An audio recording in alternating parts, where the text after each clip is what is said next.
Olá pessoal, eu sou o Cristiano Menezes. Nós vamos dar início agora à quarta parte do curso de meliponicultura, onde nós vamos falar sobre as técnicas de criação das abelhas sem ferrão. Bom, a criação das abelhas indígenas sem ferrão é uma atividade bastante tradicional, bastante antiga. Por isso que ela recebe esse nome de abelhas indígenas, porque isso é uma tradição muito antiga. Vários povos há séculos já mantinham colmeias de abelhas sem ferrão.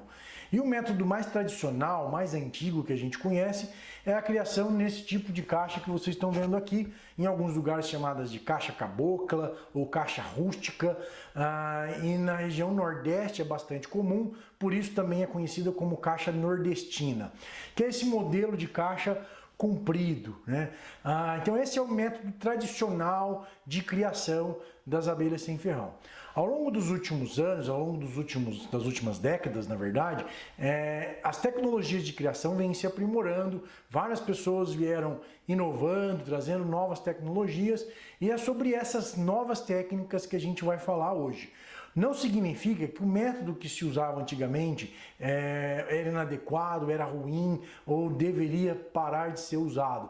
Na verdade, são avanços que a gente vai tendo no conhecimento, mas muitas pessoas ainda preferem criar nesse sistema rústico por tradição, pela sua cultura. Isso não significa que esse método está errado, mas é o método mais tradicional, mais antigo de se criar.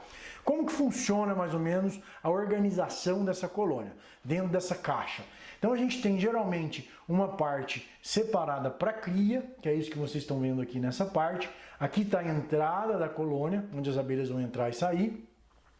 Geralmente elas constroem um ninho mais próximo da entrada, e próximo do ninho elas estocam a maior parte dos potes de pólen. Alguns potes de mel também, mas preferencialmente pólen próximo da cria, que é essa parte que vocês estão vendo.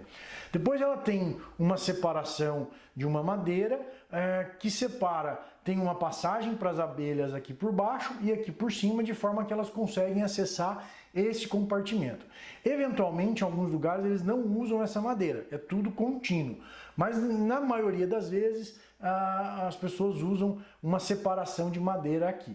Desse lado a gente vai ter o mel, né? Mais próximo da cria, às vezes, alguns potes de pólen, e mais para a periferia, os potes de mel, à medida que a gente afasta. Então essa é a organização geral de uma caixa cabocla, ou uma caixa rústica, ou uma caixa nordestina. É assim que funciona esse modelo. E como que funcionava para se extrair o mel a partir desse tipo de caixa? Então geralmente tem um buraco na parte de trás da caixa, tampado com uma rolha ou com algum pedacinho de madeira para vedar esse orifício.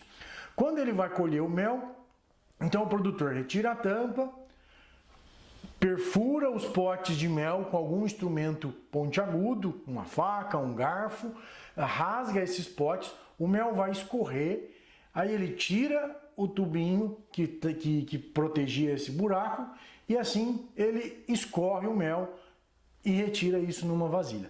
Então esse é o método tradicional de criação e de colheita. Geralmente o produtor faz isso uma vez por ano, tá? E depois ele fecha a colônia e devolve para o lugar, e no ano seguinte somente ele vai fazer o procedimento de colheita.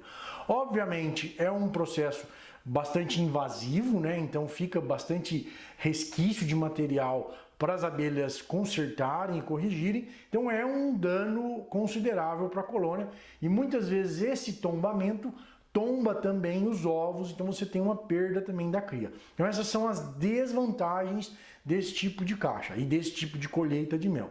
Um problema sério, e aí sim a gente tem um problema que precisa de ser repensado por criadores que trabalham nesse sistema, é a questão da higiene. Então aqui vocês estão vendo um produtor fazendo esse tipo de colheita, então vocês estão vendo que ele espremeu todos os potes, escorre o mel por um recipiente e depois ele vai peneirar. Então um dos problemas desse tipo de colheita é que todos os detritos da colônia, inclusive fezes de abelhas, abelhas mortas, materiais que estejam no fundo da colônia, alguns insetos que vivem em conjunto com essas abelhas, alguns besourinhos, por exemplo, vão se misturar a esse mel. Ácaros também que vivem dentro da colônia vão se misturar a esse mel. Depois é peneirado, você tem um mel límpido, mas que passou por toda essa contaminação, e isso obviamente vai afetar a qualidade do mel. Por isso, na maioria dos lugares, hoje tem se adotado novas estratégias de extração com esse tipo de caixa. Então, no Nordeste ainda é muito comum, mas ao invés de usarem esse método de colheita mais antigo, eles usam geralmente, então ele abre a tampa, e aí ele vem com uma bombinha de sucção, uma bomba a vácuo, tem algumas próprias que é para sucção de fluidos que pode ser usadas, ou então eles adaptam com algum outro tipo de bomba de geladeira, por exemplo, que faz a sucção em um recipiente, e desse recipiente ele vai furando pote por pote e colhendo o mel. Aí sim nós temos um método altamente higiênico, demora um pouco mais do que o processo anterior, mas você tem um mel puro, de qualidade, sem contaminação, com fezes de abelhas, com abelhas mortas. Então, com esse processo a gente consegue um mel mais higiênico, mais límpido, e é um processo eficiente. Eu conheço grandes criadores que usam esse método com um grande número de colônias e produzem uma quantidade bastante razoável de mel com esse método. Então não é um método ruim, é um método bastante eficiente. Outros sistemas parecidos também podem funcionar, com uma seringa ou bomba de manual, de sucção manual. Então tem várias possibilidades de colher o mel com esse tipo de caixa também. Tá? Então é uma das formas que ainda culturalmente é importante, especialmente na região Nordeste. Então muitas pessoas falam, então essa daqui não é a caixa racional. Pelo contrário, é muito racional, ela funciona muito bem. Então isso também é um modelo de criação que funciona, culturalmente importante e relevante em várias regiões. Eu vou mostrar para vocês algumas outras alternativas, alguns outros modelos que, apesar de serem conhecidos como modelos racionais, não podemos dizer que são melhores ou piores do que esse ou que aquele modelo. São modelos diferentes, com características e funcionamento diferente. Algumas pessoas mais tradicionais costumam dizer que esse modelo, por exemplo, produz muito mais mel do que o modelo conhecido como modelo racional ou outros modelos que eu vou mostrar mais para frente. Mas isso não, a gente não tem muitas informações concretas sobre a eficiência em si do volume de mel produzido nos diferentes modelos.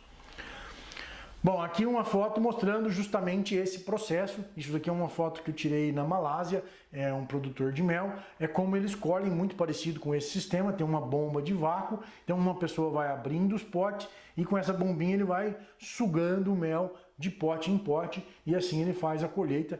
É muito higiênico porque o mel sai direto do pote para o recipiente onde ele vai trabalhar.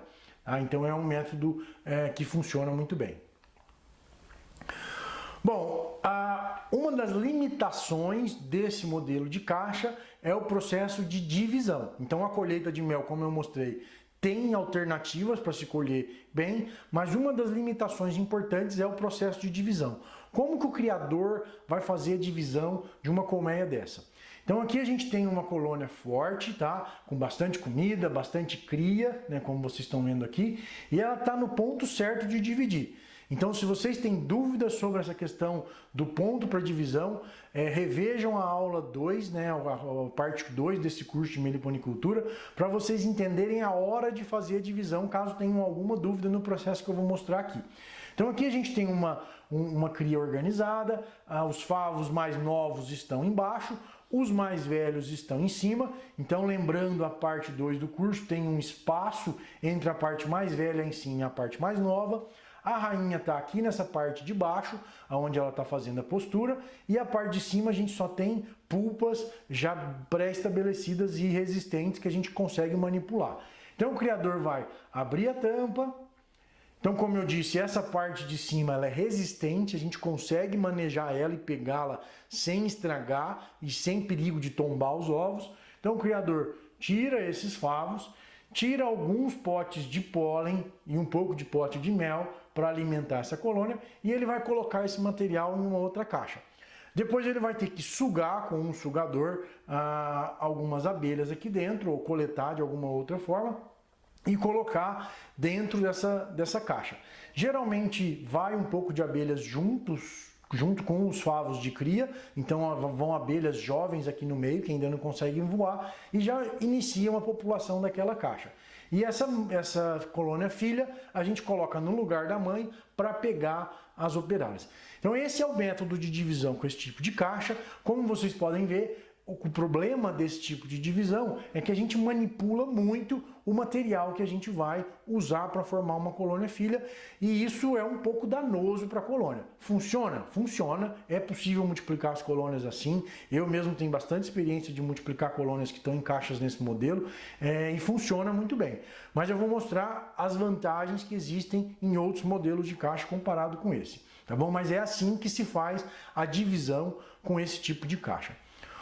O outro modelo de caixa de criação é o que o pessoal geralmente chama de caixa racional. Então isso é uma tradição já recente, de algumas décadas para cá, que foram sendo aperfeiçoadas ao longo do tempo e chegou-se a esse modelo que hoje a gente chama, o modelo mais comum que a gente encontra no Brasil, é o chamado modelo INPA, que foi um técnico que trabalhava no INPA, em Manaus, que desenvolveu o principal detalhe de funcionamento dessa caixa, que eu vou mostrar um pouquinho mais para frente.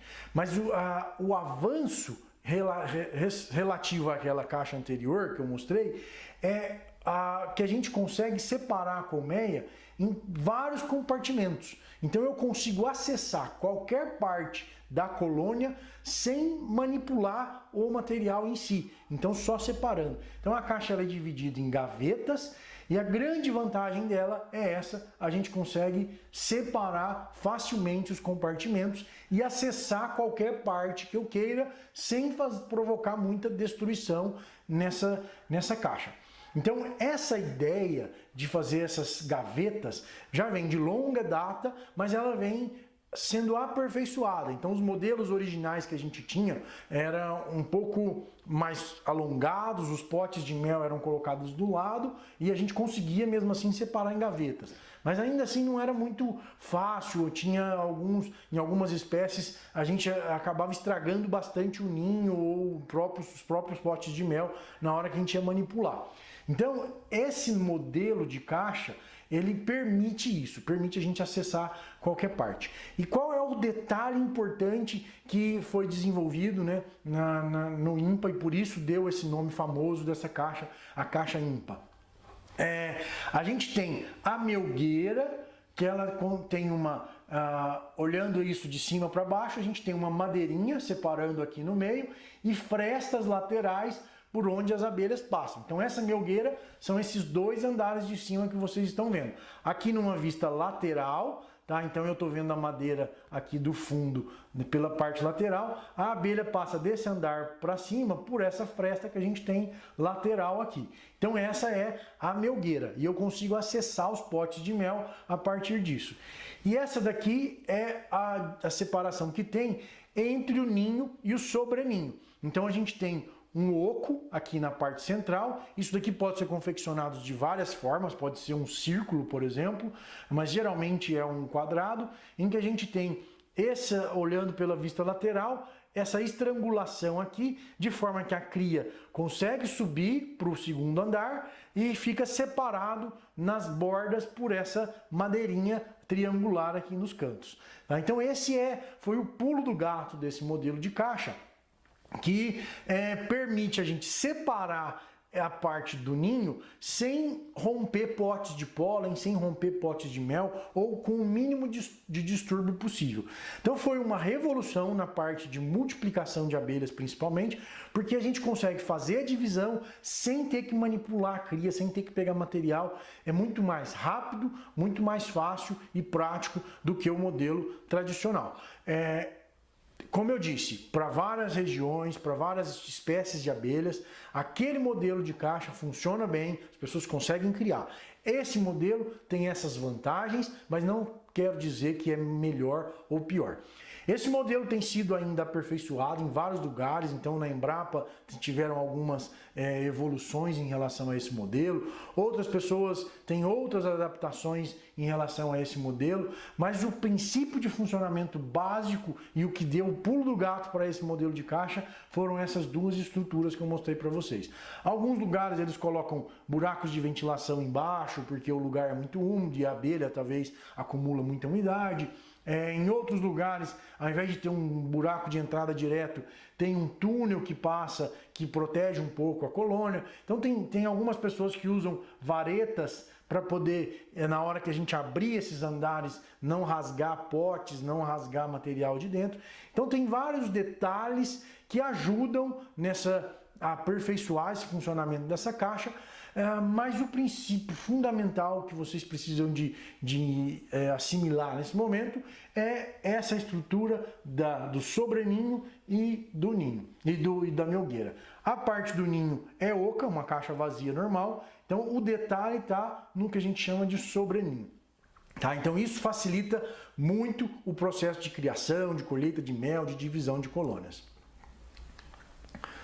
Então aqui vocês estão vendo um exemplo, esse é um criador aqui do interior de São Paulo, Marco Pignatari, é um dos pioneiros aqui no interior de São Paulo, mostrando justamente essa facilidade. Olha, ele consegue abrir a colônia e acessar qualquer parte dela, separando esses diferentes andares. Então isso para vocês verem como que ela funciona na realidade. Isso sem derramar mel, sem romper muitos potes, com um dano mínimo a essa colônia. E isso facilita muito o processo de divisão. Bom, então aqui agora eu vou mostrar para vocês como que é que a gente faria um processo de divisão. Então aqui a gente tem uma colônia forte, né? A gente está simulando aqui uma colônia com ninho e sobreninho totalmente ocupado, então cheio de células de cria. Mais uma vez, quem tiver dúvidas sobre o momento certo de fazer a divisão, assistam, não deixem de assistir a parte 2 do curso, onde vocês vão entender a dinâmica dos favos de cria para poder fazer a separação na hora certa. Mas basicamente essa colônia já está simulada como se estivesse na situação perfeita para divisão. A gente tem os favos de cria novos aqui embaixo, junto com a rainha. E aqui em cima a gente tem os favos de cria velhos, que a gente consegue manipular sem problema, porque não tem ovos ali em cima. Então como é que a gente faz? A gente vai com um formão abrir entre esses dois andares e simplesmente pego esse andar com a cria, coloco numa caixa vazia e coloco um sobreninho vazio sobre essa cria aqui. Essa mãe vai continuar crescendo e essa filha ela vai produzir uma nova rainha e formar uma nova colônia. A colônia filha a gente coloca no lugar da colônia mãe para pegar as campeiras que retornarem, e a mãe a gente leva para um lugar distante, 20 metros, uma distância que as abelhas não consigam retornar e reconhecer o cheiro da colônia mãe. Nesse lugar então, onde ficou a filha, ela vai absorver as campeiras, aqui vai nascer uma nova rainha e formar uma nova colônia. Então é um processo bastante rápido, quase não tem perturbação para a colônia. Algumas pessoas chamam esse método de divisão por 1 minuto, porque demora 1 minuto ou alguns poucos minutos para a gente fazer uma divisão desse processo. Tá? Junto com a cria vão alguns potes de alimento, então eu não preciso de me preocupar em alimentar a colônia nesse momento. A gente pode começar a alimentá-la apenas uma semana depois, quando ela já se estruturou, já se organizou para receber esse material. Então essa é a principal vantagem desse tipo de caixa para poder fazer divisão de colônias. Mas elas também ajudam no processo de colheita do mel. Então aqui a gente tem uma caixa destinada para produção de mel. Na parte de baixo eu tenho a cria, na parte de cima eu tenho 2 melgueiras cheias de mel. Em alguns lugares eles também adotam uma melgueira grandona, que eles chamam de melgueirão, que ao invés de adotar 2 ou 3 melgueiras, eles preferem fazer uma melgueira grande. O princípio de funcionamento é o mesmo, só muda o tamanho mesmo da melgueira. Então como é que a gente vai fazer a colheita do mel nesse tipo de caixa? Então primeiramente a gente tira a tampa. As abelhas que estão aqui na tampa geralmente vão descer a hora que a gente abre, especialmente as abelhas mais jovens, elas vão gradativamente descendo.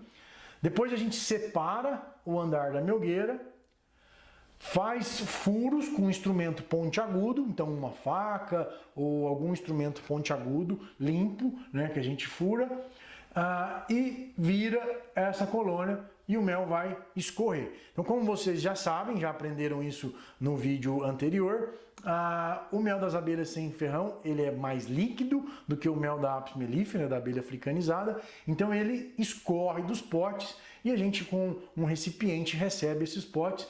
É interessante colocar uma tela para filtrar caso alguma abelha caia, caso algum material que esteja na melgueira se despenque dali, para não contaminar o mel. Mas geralmente é um processo muito higiênico, muito limpo. O mel sai direto dos potes para o recipiente em que você vai trabalhar.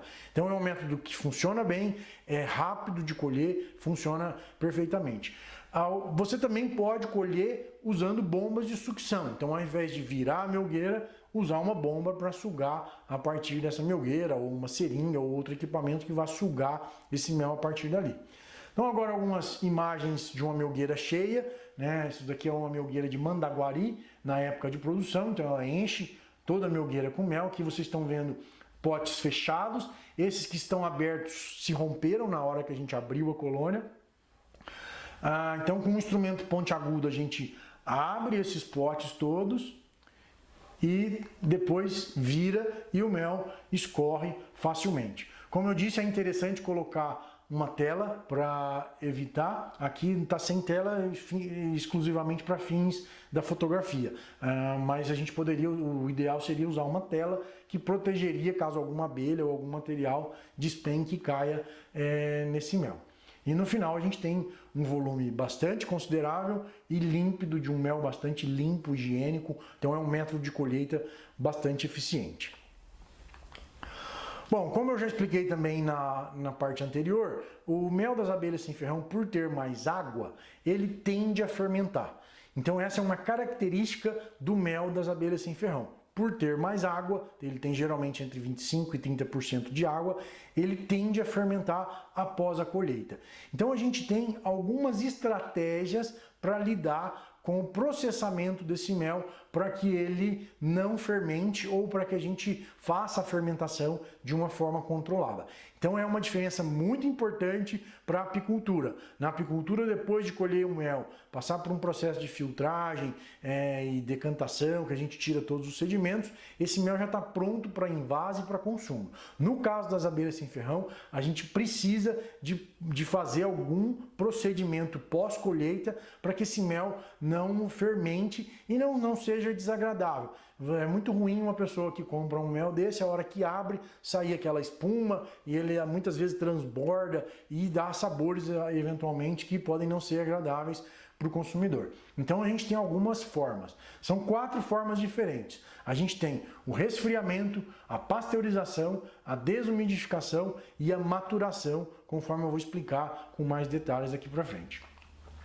Bom, então a primeira técnica, a mais comum, eventualmente para pequenos produtores, é o resfriamento. O que é o resfriamento? Eu peguei, colhi o mel, guardei na geladeira, ele não vai fermentar. Então, em temperaturas até 8 graus, ele se mantém estável e não fermenta. Com o tempo, ele tende a cristalizar, como vocês estão vendo nessa imagem. Então, com o tempo, ele tende a cristalizar. E no caso das abelhas sem ferrão, o mel cristalizado é uma característica muitas vezes desejável, porque tem um sabor e uma consistência muito peculiar, muito interessante para o produto.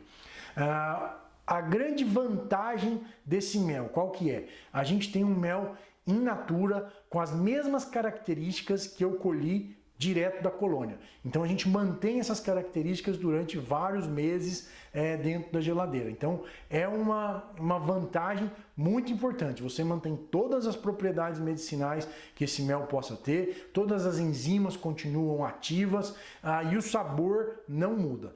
Na minha opinião, é um dos métodos mais interessantes por causa dessa característica de manter o sabor e a característica do mel idênticas ao natural. Então, ao que a gente colhe direto da colônia. Então, é um método bem interessante. A desvantagem dele é que ele é um método mais caro para se mais com a logística mais complexa e mais complicada do que os outros métodos que eu vou falar para frente, dos outros métodos que eu vou falar para frente. Por quê? Porque é custoso, você tem que ter equipamento para manter refrigerado, vai consumir energia, o seu consumidor final vai ter que guardar na geladeira também, o seu vendedor, o vendedor de mel vai ter que guardar na geladeira, então você tem todo, para transportar tem que ser resfriado, então você tem toda uma série de questões logísticas para resolver. Não impede, né, de ser comercializado dessa forma. A gente, por exemplo, consome iogurte que tem que ser mantido refrigerado desde a sua produção até o consumo em casa. Então, a mesma coisa poderia funcionar para o mel, mas é um custo adicional que o produtor vai ter e uma logística um pouco mais complexa.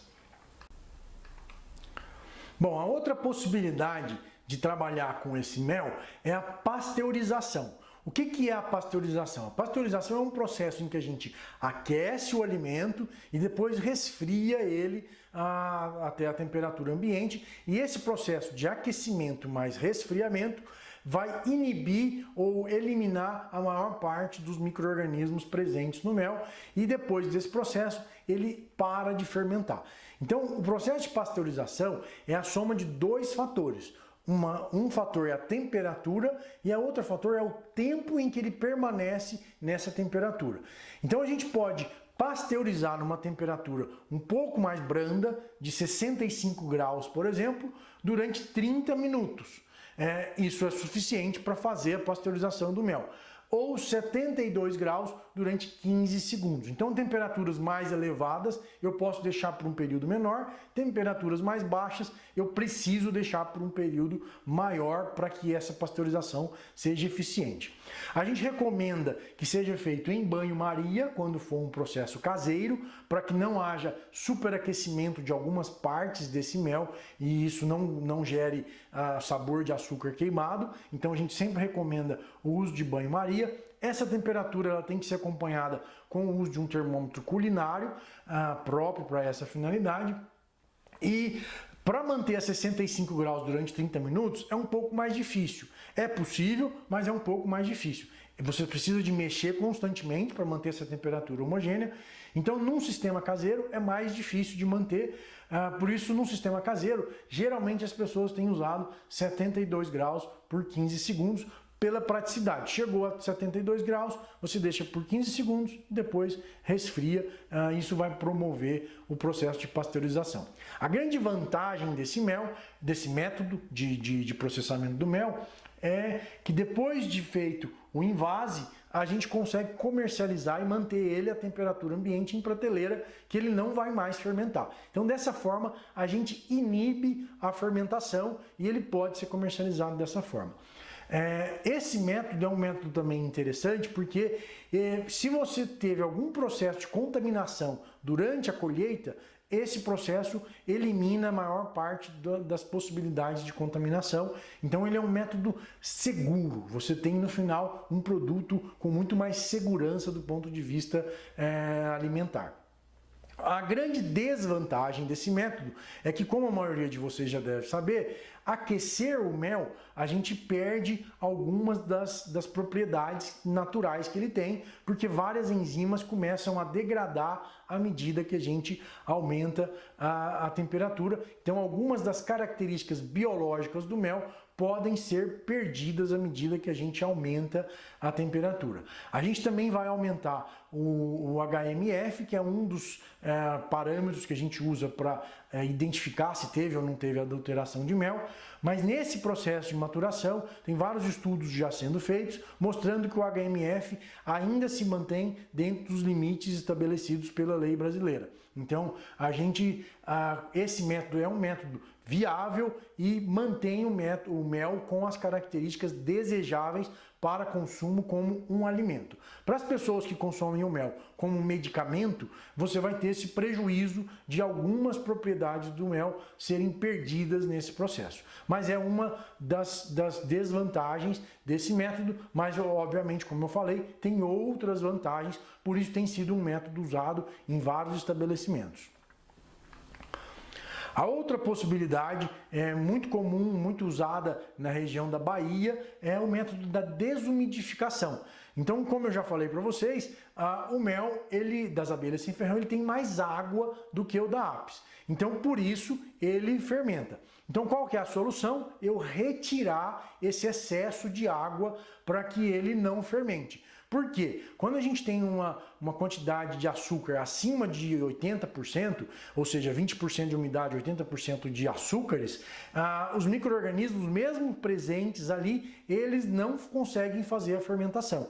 Então, tirar a umidade do mel é um processo eficiente para inibir a sua fermentação. Então, geralmente, depois desse processo, ele chega em torno de 18% de água e aí fica um alimento bastante estável, você pode manter ele na prateleira e mesmo depois que você comprar, pode abrir e manter fora da geladeira que ele não vai estragar. Então, é uma das formas eficientes de se produzir, de se tratar o mel. Então, tem duas possibilidades para fazer a desumidificação. Uma, você colocar ele num ambiente seco. Então aqui, por exemplo, é uma sala climatizada com um desumidificador que vai deixar a umidade do ar bem baixa e colocar o mel em bandejas de forma que a superfície de contato do mel é bastante ampla, então rapidamente, em poucos dias, ele vai perder toda essa umidade para o ar e aí o mel ele dá uma ressecada, né? Ele vai dar uma concentrada na quantidade de açúcares e chega na quantidade desejada. Mas tem alguns equipamentos que já fazem esse processo, são equipamentos obviamente mais caros, então tem que ter um volume de produção grande para justificar o investimento, mas é um equipamento que resolve essa situação, ele retira o excesso de umidade, basicamente pelo mesmo princípio, mas de uma forma mais sofisticada, mais profissional. Obviamente esse método também funciona, tem vários trabalhos já mostrando avaliações de contaminação, de sabores, a sensibilização com as pessoas e realmente é um método interessante. Qual é a desvantagem desse método? Que o mel ele fica bem mais denso do que a característica do mel natural, que é um mel mais líquido. Então, nesse processo, ele fica, em muitos casos, parecido com o mel da Apis mellifera. Então, ele perde um pouco daquela peculiaridade da fluidez do mel das abelhas sem ferrão. Então é uma das desvantagens, mas como também eu mostrei, tem várias vantagens interessantes para quem está produzindo e para quem vai comercializar e também para o consumidor final. Muitas pessoas gostam desse método e usam esse método, não sentem problema em relação a ser mais denso do que o mel naturalmente quando você retira da colônia. E por fim, um outro método interessante que é bastante usado é o método da maturação. O que significa maturação? Maturação significa deixar amadurecer. Então a gente é um método bastante tradicional. Os índios produziam mel deles dessa forma, então eles colhiam o mel das colônias, colocavam em potes de barro e com o tempo esse mel vai fermentar até um ponto que ele estabiliza. Então ele para de fermentar. Então esse é um método bastante antigo. Em alguns lugares a tradição é produzir o mel e mantê-lo dessa forma, fermentando, que eles chamam esse processo de maturação. Então ao longo desse processo, os micro-organismos vão produzir álcool e esse álcool vai ser convertido em ácido. E depois, então, por esse processo de fermentação, o mel vai ficando cada vez mais azedinho, mais ácido, e adicionando novos sabores por causa dos micro-organismos e desse processo de fermentação que vai acontecendo. Então, como que ele é feito? O mel ele é colocado em recipientes, garrafas, por exemplo. A gente coloca uma rolha de buriti que permite a troca gasosa, ou se for um recipiente com lacre, a gente precisa abrir ele eventualmente uma vez por semana para ter essa troca gasosa, porque ele precisa de liberar o gás carbônico e receber o oxigênio para fazer essa fermentação. Então nesse processo os micro-organismos vão se reproduzir, vão fazer a fermentação, vai mudar o aroma e o sabor do mel, ele vai se tornar um pouco mais ácido, até um ponto que ele vai estabilizar. Esse processo demora entre 3 e 8 meses, varia muito de acordo com a quantidade de umidade, a espécie de abelha que está produzindo mel, uma série de outros fatores ambientais que que pode acontecer nesse processo. Então depois que ele termina o processo de maturação, que ele para de fermentar, esse mel pode ser envasado e mantido em temperatura ambiente, que ele não vai mais fermentar. Os micro-organismos eles ficam inativos ou pode ser que muitos deles acabam morrendo, então por causa desse aumento gradativo da acidez. Na região do Maranhão é um método muito utilizado, muitas pessoas gostam e preferem o mel maturado do que o mel fresco colhido na hora, por causa desses aromas novos que são adicionados. A desvantagem desse método hoje em dia é que nós conhecemos pouquíssimo sobre o que está acontecendo nesse processo. Então, nós temos um conhecimento científico muito limitado sobre o que está acontecendo nesse processo. Pode ser que essa fermentação esteja adicionando produtos interessantes para os seres humanos, como por exemplo substâncias antioxidantes, mas também pode ser que nesse processo a gente corra o risco de haver contaminações que podem não ser interessantes nem para o sabor, nem para a própria saúde do ser humano. Então é um processo que ainda precisa de ser investigado e estudado com um pouco mais de cuidado. Mas é um método que já é usado hoje por vários meliponicultores e grandes produtores de mel de abelha sem ferrão já usam esse método.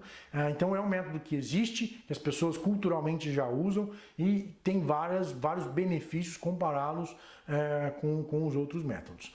Então essas são as 4 formas que a gente tem. Então a fermentação hoje em dia não é mais um problema para a meliponicultura. A gente tem diversas possibilidades, cada produtor tem a possibilidade de escolher. Em algumas leis estaduais, alguns métodos desses não são aceitos, em outras todas as possibilidades são aceitas mediante a apresentação de todas as informações do procedimento que você vai fazer. Isso vai ser avaliado, obviamente, pelo órgão fiscalizador. Mas então a gente tem essas 4 possibilidades que já funcionam e fermentação não é mais um problema para as abelhas sem ferrão. Bom, alguns cuidados importantes que a gente tem que ter com as abelhas, né, nessa parte da criação. Então os cuidados mais relevantes que muita gente ainda ignora, por mais simples que pareça, isso muitas vezes a gente vê criadores experientes cometendo erros simples que provocam prejuízos para suas próprias abelhas, que é a exposição ao sol e à chuva, principalmente a exposição ao sol. As abelhas trabalham muito para manter a temperatura na faixa que elas gostam. Se essa temperatura sobe, elas vão ter que trabalhar para resfriar. E como que elas resfriam? Elas vão buscar água no ambiente e vão bater as asas ativamente dentro da colônia, fazendo um grande ventilador com a evaporação de água para resfriar essa umidade. Então, quando você deixa uma colônia exposta ao sol, ela pode até morrer por estresse, pelo desgaste, e com certeza ela vai produzir muito menos por causa do esforço que ela faz para manter a umidade agradável. Então é sempre importante manter as abelhas sem ferrão em locais frescos, de preferência sob sombreamento de árvores, para que aquele ambiente seja agradável para essas abelhas. E obviamente proteger da chuva, para evitar que essa caixa de criação se degrade rapidamente e também para que não ocorra um excesso de umidade internamente na colônia, porque a madeira também pode passar esse excesso de umidade para dentro da colônia e as abelhas vão ter muito trabalho para retirar esse excesso de umidade lá de dentro. Então a condição ideal é num sombreamento de árvores, e principalmente ela tem que ser protegida do sol entre 10 horas e 3 horas da tarde, que é o sol mais forte que causa os maiores danos. Algumas colônias chegam, se ficar exposta ao sol direto, elas podem até derreter e a colônia toda morrer por poucos dias que ela ficar exposta ao sol. Então essa é uma situação ideal que a gente está vendo, sombreado, debaixo das árvores. A gente pode manter as colônias em cavaletes individuais, como esse modelo que vocês estão vendo aqui, ou aqui, com uma proteção de chuva sobre as caixas, né? Mas sempre no sombreamento das árvores para ser um ambiente mais fresco. Quanto mais agradável for para as abelhas, mais produtivo esse sistema vai ser. Tem alguns outros modelos também, como esse que vocês estão vendo aqui, que a pessoa coloca na varanda da casa. Algumas pessoas penduram colônias sobre o telhado, então protegido do sol e da chuva. Outros modelos um pouco mais organizados, né, com prateleiras. É importante ressaltar que nem todas as espécies aceitam esse modelo. A jataí, por exemplo, ela tem uma defensividade muito grande entre as colônias e ela consegue reconhecer quem é e quem não é da colônia. Então elas brigam muito com as vizinhas. Então a jataí, por exemplo, não pode ser criada nesse modelo de prateleira. O ideal é criá-la em modelos de cavaletes individuais separados. Aqui um outro modelo, o visto da vista lateral. Então algumas espécies conseguem conviver muito bem uma do lado da outra. Eventualmente essas abelhas erram a entrada e podem entrar na caixa da outra, e com o tempo elas vão se acostumando com isso e param de brigar. Então as melíponas principalmente são muito tolerantes a esse método de criação, mas isso é importante tomar cuidado, nem todas as espécies aceitam. Bom, uma parte muito importante da criação de abelhas sem ferrão é a questão da alimentação artificial de colônias. Então, quando que a gente precisa de alimentar as colônias das abelhas sem ferrão? Em duas situações. Primeiro, quando a gente está multiplicando colônias. Então, se o objetivo do criador é aumentar o seu plantel, então ele precisa de fazer divisões e fazer colônias filhas. Você vai ter sempre colônias mães que precisam estar fortes para fazer a divisão, e você vai ter filhas que precisam de crescer o mais rápido possível para atingir o seu estágio de maturidade. Então, nessa situação, é muito importante alimentar as colônias para que esse crescimento seja o mais rápido possível. Então, essa é uma das situações que a gente precisa alimentar as abelhas. A segunda situação é quando a gente quer cuidar das abelhas durante a entre-safra. Então, se você colhe o mel das abelhas sem ferrão, elas, quando chegarem à entre-safra e tiverem poucas flores disponíveis, elas vão precisar de alimento para sobreviver. Então, você precisa de alimentá-las na entre-safra, para que quando a safra chegar, as colônias estejam fortes, populosas e produzam o máximo de mel possível. Então, nessas duas situações, a gente precisa alimentar as abelhas sem ferrão. Se você colher o mel delas e não ofereceu alimentação, elas vão passar por dificuldade durante o inverno, durante o período da entre-safra, e vão diminuir o seu tamanho. A hora que chegar a produção, elas não vão produzir tanto porque estão fracas, estão colônias pequenas. Então é importante alimentar suas abelhas. Mas é muito importante ter também um cuidado especial. Se você alimenta com água e açúcar, obviamente isso ela vai estocar dentro da colônia. Então, se o seu objetivo é produzir mel, essa solução de açúcar pode contaminar o seu mel e no final você ter um mel adulterado com o açúcar de cana. Isso não é desejável, inclusive se você fizer depois métodos de avaliação desse mel, pode cair ter problemas de detecção de produtos inadequados para ser considerado um mel verdadeiro. Então é importante que quem produz mel tenha um cuidado durante a alimentação para que esse alimento que você está oferecendo não seja acumulado nas melgueiras e não contamine o mel. Tá? Então é esse o principal cuidado que se precisa ter, mas alimentar as abelhas sem ferrão é muito importante. Quanto mais você cuida da alimentação das abelhas, mais abelhas fortes você vai ter, mais colônias saudáveis e mais mel elas vão produzir, com essa ressalva de que você precisa de tomar cuidado para não contaminar o mel original, né? Não contaminar o mel floral. Bom, o primeiro alimento importante é a substituição ao mel. Então, o que é o mel? É a fonte de açúcares para as abelhas, basicamente isso. Então, o mel é a fonte de energia das abelhas. Esse é o principal alimento que a gente precisa oferecer para as abelhas. A maioria dos criadores não dá outro tipo de alimento a não ser o xarope, e geralmente isso é suficiente para manter as abelhas fortes. O restante do alimento, dos materiais, ela mesma se vira para conseguir, porque ela já tem energia suficiente para ir buscar esse alimento, esses outros alimentos no campo. E é muito fácil de substituir. Então, como o mel é basicamente a solução, a fonte de açúcares, o alimento artificial é basicamente açúcar.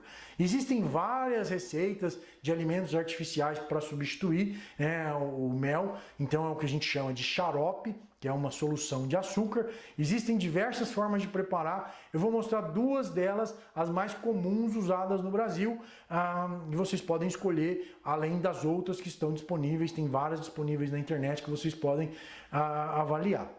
Mas a principal e mais simples é misturar simplesmente meia porção de água com meia porção de açúcar. Então, para 1 litro de água, 1 quilo de açúcar, bate no liquidificador, está pronto, até dissolver todo o açúcar. Então você tem um xarope de aproximadamente 50% de açúcar e esse alimento você vai oferecer para as colônias. Então essa é uma das receitas.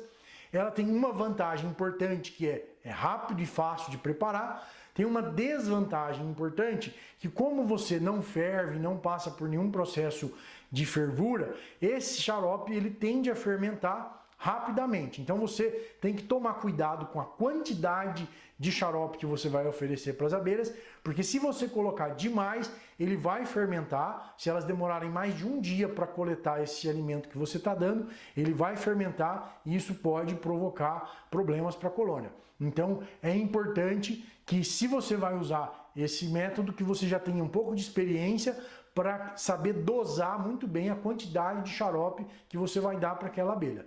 E como saber se você deu a dose certa? Se você tiver em dúvida, depois de 24 horas, retorne àquela colônia e veja se ela coletou todo aquele xarope que você deu.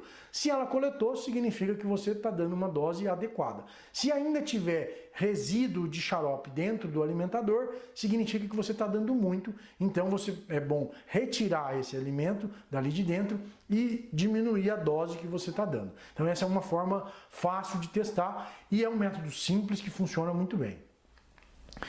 O outro método que é muito usado, muita gente chama de xarope invertido, é o nome mais comum, que é misturar uma proporção de 5 litros de água com 5 quilos de açúcar, então mantém a mesma proporção da receita anterior, pode ser menos se você quiser trabalhar com menos, mas o importante é que você vai ter um xarope 50% de açúcar, com 5 gramas de ácido cítrico. Então, se for 1 litro de água para 1 quilo de açúcar, 1 grama de ácido cítrico. 5 litros, 5 quilos, 5 gramas de ácido cítrico. E coloca para ferver durante aproximadamente 30 a 40 minutos. Esse processo de fervura com o ácido cítrico, vai haver um processo de quebra das moléculas de sacarose em moléculas de açúcares menores, principalmente glicose e frutose. Então esse processo vai quebrar a maior parte do açúcar, não quebra tudo, mas ele quebra uma grande parte. Então, por isso que eles chamam de xarope invertido, que o açúcar já foi previamente digerido. Tem um trabalho da Embrapa mostrando que não faz muita diferença para as abelhas o fato de ser invertido ou não ser invertido. Então, as colônias se desenvolvem bem, independente do tipo de xarope que você está dando.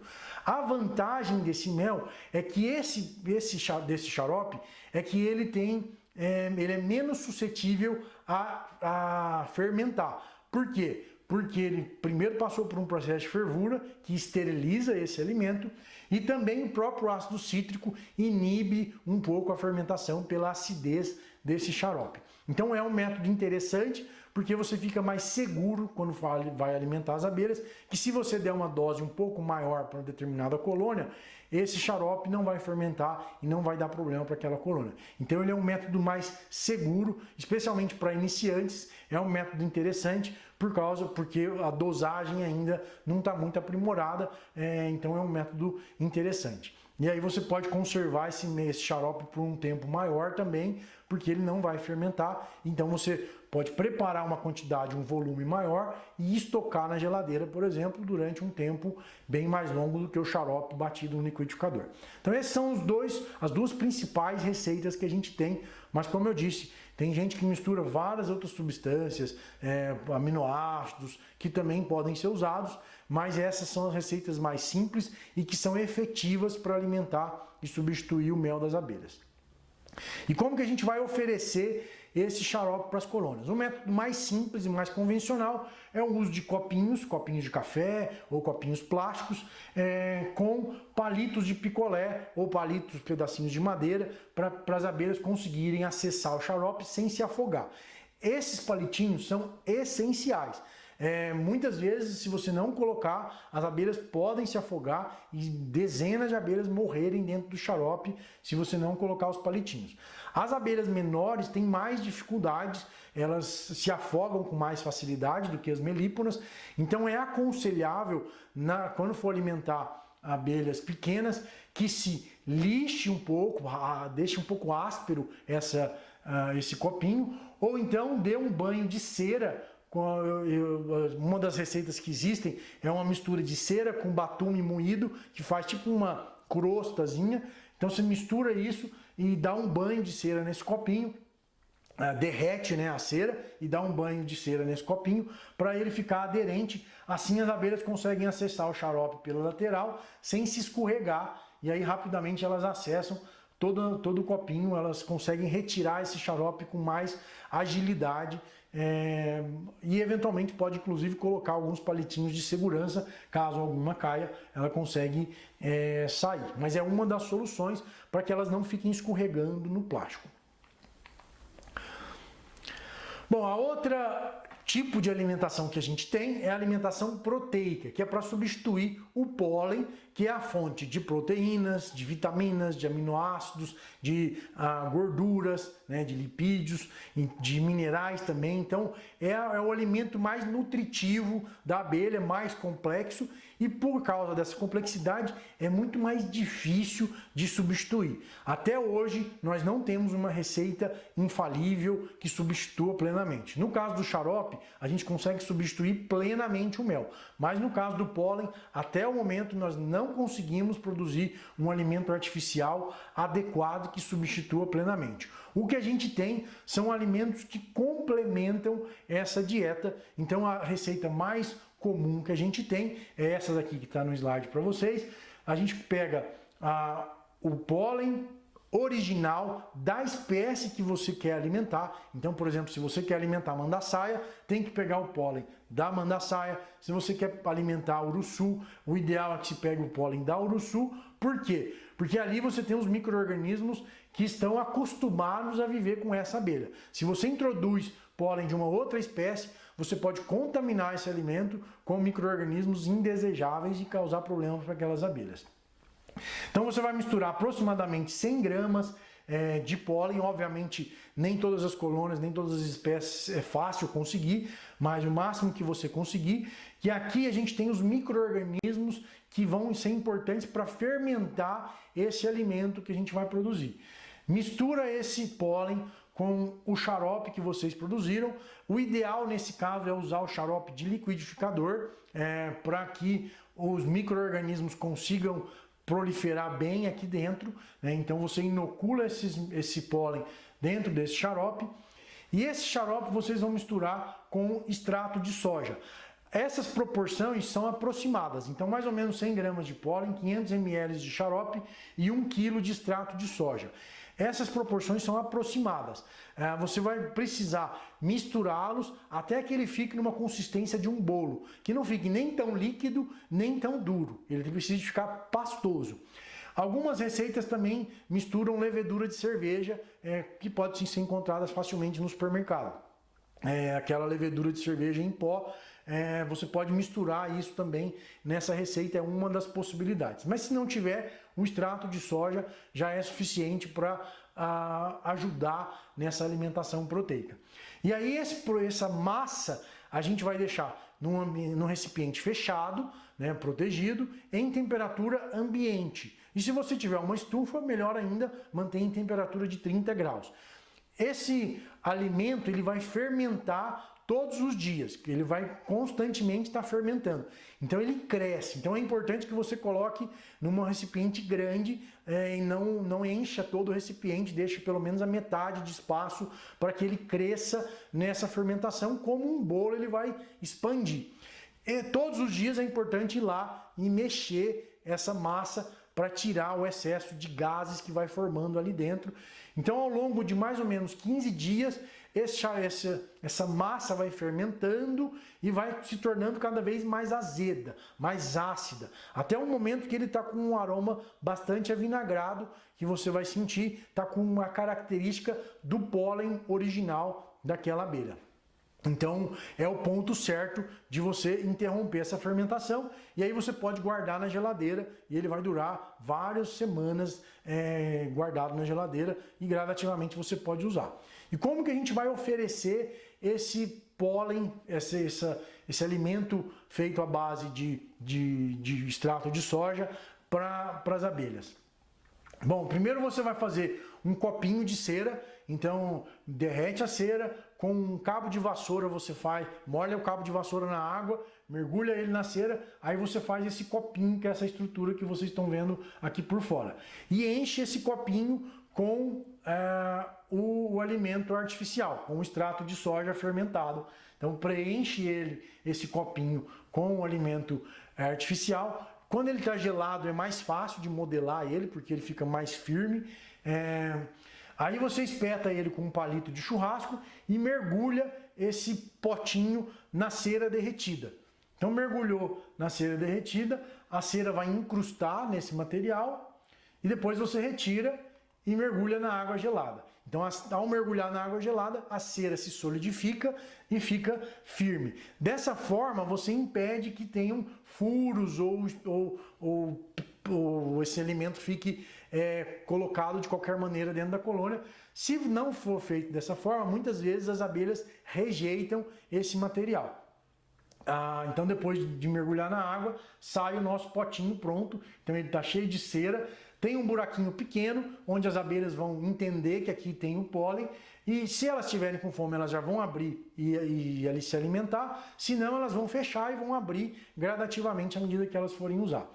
Se não for fermentado, as abelhas tendem a jogar tudo fora. Elas jogam no lixo e depois jogam para fora. Então precisa passar por todo aquele processo de fermentação.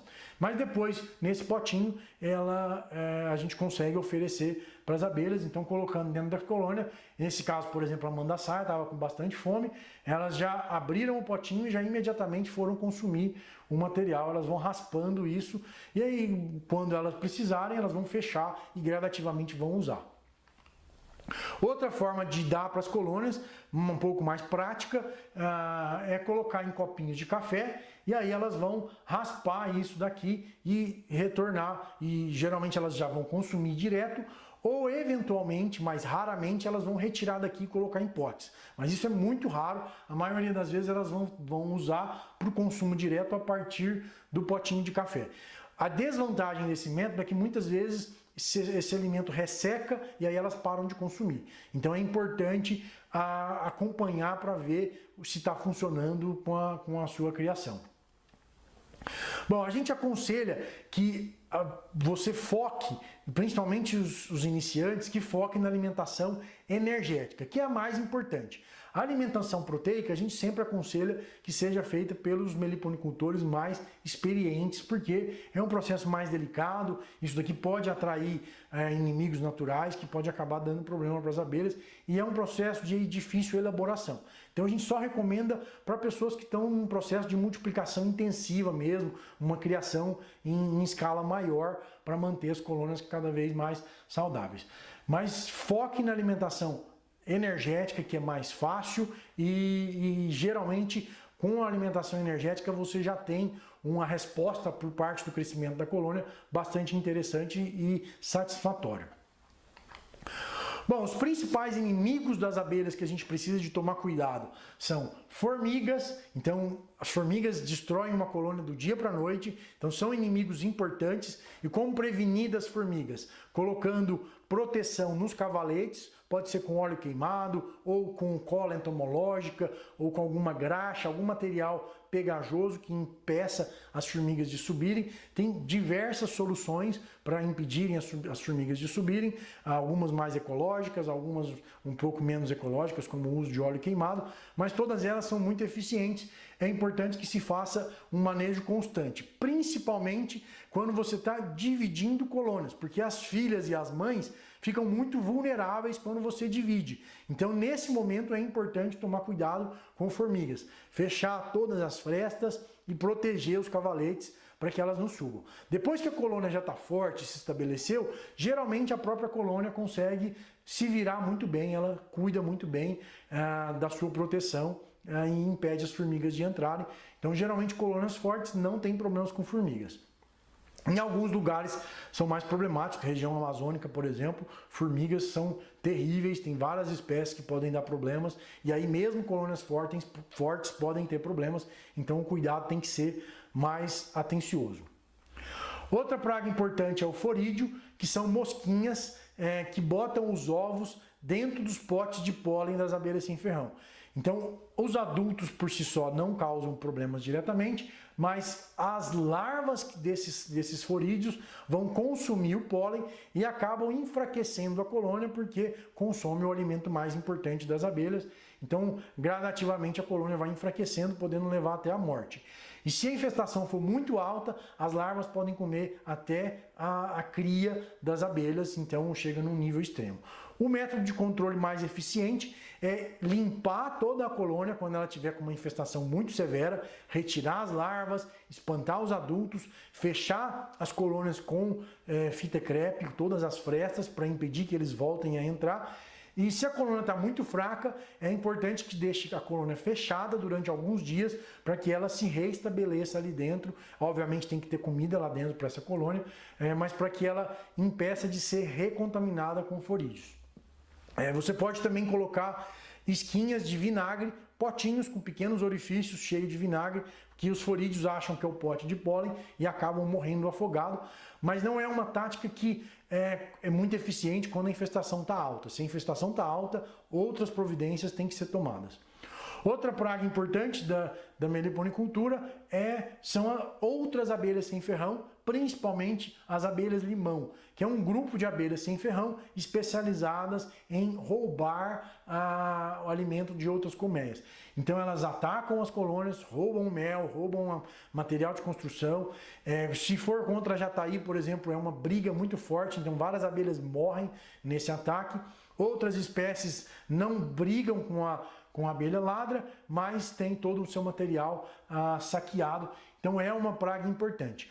Uma das soluções interessantes de serem adotadas é nas bordas do meliponário você colocar colônias de espécies que são mais defensivas, como por exemplo a mandaguari ou a mandaçaia, que ao sentir o cheiro da leishmanielita, elas já se alvoroçam e espantam as leishmanielitas do meliponário. Então é uma tática que tem funcionado. Outra tática importante é adensar as colônias, deixar elas mais próximas umas das outras, obviamente com as espécies que permitem isso, porque aí várias colônias vão se proteger e se ajudam a espantar as abelhas ladras. Então são táticas que eventualmente funcionam. Agora, obviamente, é uma praga que eventualmente você está vulnerável e pode acontecer um ataque que chega a causar algum problema, mas quando você tem uma criação em larga escala, esse problema é mínimo, o dano não chega a ser representativo.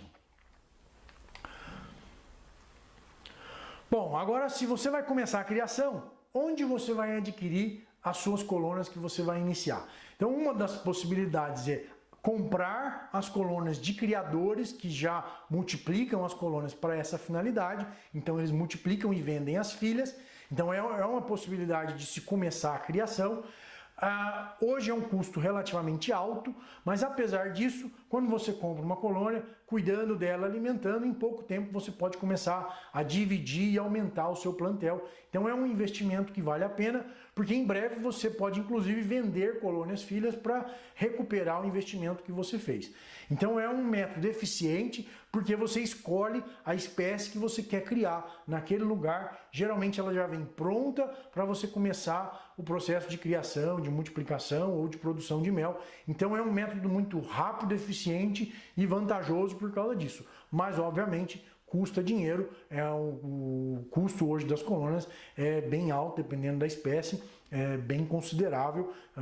O ideal é que você adquira algumas e vá multiplicando elas para aumentar o seu plantel gradativamente. Outra possibilidade é capturar essas abelhas por meio de ninho armadilha. O que é o ninho armadilha?